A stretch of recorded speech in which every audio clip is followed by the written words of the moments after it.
हम वही कहेंगे जो हमारा दीन हमको बताता है। अमल करो तो तुम्हारा भला है। मर्द और औरत की नमाज में क्या फ़र्क है? मर्द और औरत की नमाज का फ़र्क जानना ये मर्दों के लिए भी ज़रूरी है और औरतों के लिए भी ज़रूरी है, ताकि कोई मर्द अपनी नमाज के किसी हिस्से में औरत की तरह न कर बैठे और कोई औरत अपनी नमाज का कोई रुकन वगैरह मर्द की तरह न अदा कर ले। तो दोनों के लिए ज़रूरी है कि मर्द और औरत की नमाज में जो चीज़ें जुदा जुदा हैं, जिन चीज़ों में फ़र्क है, उनको याद रखें। तो इस हवाले से फ़ुक़हा किराम ने जो तफ़सीलात बयान फरमाई है, उनमें गौर करने से ये पता चलता है कि मर्द और औरत की नमाज में कई तरीके से फ़र्क है।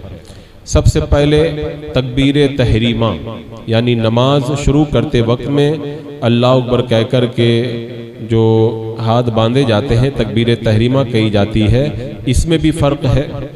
मर्द अपनी हथेलियाँ तकबीर तहरीमा के वक्त आस्तीन के बाहर रखे और औरत के लिए हुक्म यह है कि वो हथेलियाँ आस्तीन या चादर के अंदर रखे।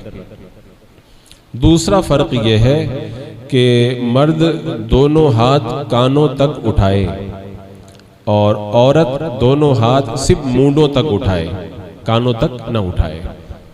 उसके बाद में तीसरा फ़र्क यह है कि मर्द अपने हाथों को नाफ के नीचे बांधे और औरत अपने हाथ पिस्तान यानी छाती के नीचे बांधे।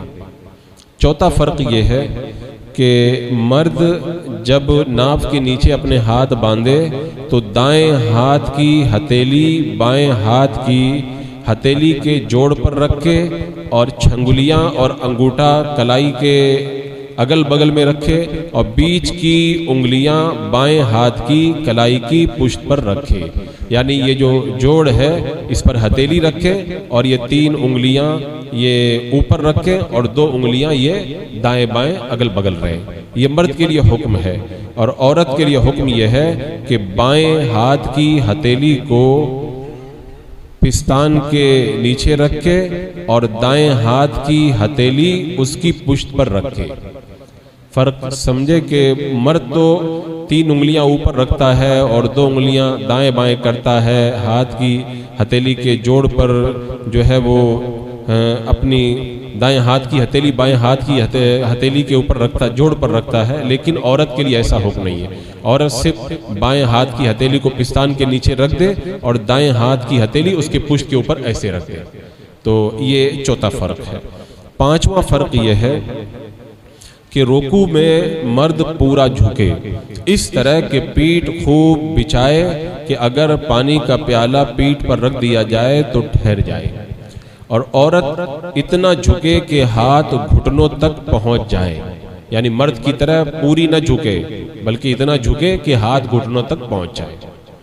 फिर छठा फ़र्क यह है कि मर्द रुकू में अपना सर पीठ के बराबर रखे, न पीठ से ऊंचा रखे न पीठ से नीचा रखे, और औरत सर पीठ से ऊंचा रखे, बराबर न रखे, अपनी पीठ से ऊपर रखे सर।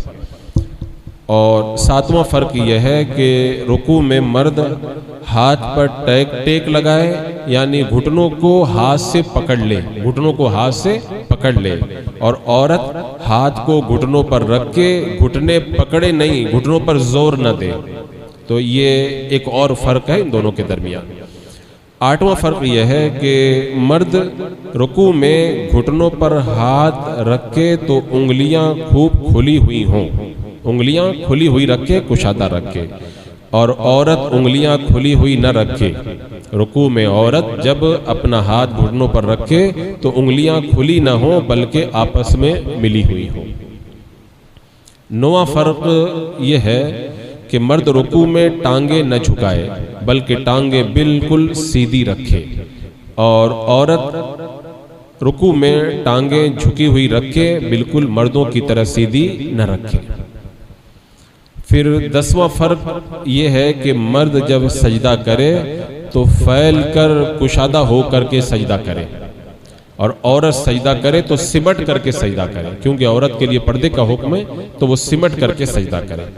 फिर 11वां फ़र्क यह है कि मर्द सजदे में बाजू को करवट से जुदा रखे, पेट को रान से अलग रखे, रान को पिंडली से अलग रखे, और औरत जब सजदा करे तो बाजू को करवट से मिला दे, पेट को रान से मिला दे, और रान को पिंडली से मिला दे, और पिंडली को ज़मीन से मिला दे, यानी पूरी तरह सिमट करके सजदा करे।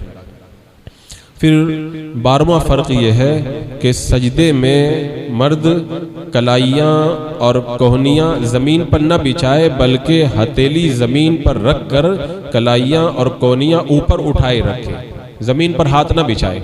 और औरत के लिए हुक्म यह है कि जब वो सजदा करे तो अपनी कलाइयाँ और अपनी कोहनियाँ ज़मीन पर बिछा दे, ज़मीन से मिला दे, मर्दों की तरह उठा करके न रखे। और फिर 13वां फ़र्क ये है कि जब अत्तहियात में बैठे तो मर्द बायां कदम बिछाकर उस पर बैठे और दायां कदम खड़ा रखे, और तमाम उंगलियां पाँव की किबला की तरफ हो। और औरत क्या करे, दोनों पाँव दाहिनी तरफ निकाल दे और बाएं सुरीन के बल ज़मीन पर बैठ जाए, बाएं सुरीन की बल ज़मीन पर बैठ जाए। और 14वां फ़र्क यह है कि अत्तहियात में जब मर्द बैठे तो हथेलियाँ रान पर रखे और उंगलियाँ अपनी हालत पर छोड़ दे, न उंगलियों को मिलाए न उंगलियों को खोले, असली हालत पर उंगलियों को छोड़ दे। और औरत के लिए हुक्म यह है कि हथेलियाँ अत्तहियात में जब बैठे तो रान पर रखे और उंगलियाँ मिला करके रखे। ये जो मोटे मोटे 14 फ़र्क हैं उनको मैंने आपके सामने रखा। तो मर्द और औरत को चाहिए कि अपनी नमाज में जो अरकान वगैरह अदा करे, रुकू सजदा वगैरह अदा करे, तो इन चीज़ों का ख्याल रखे ताकि नमाज सही तरीके से अदा हो पाए। वल्लाहु ताला आलम।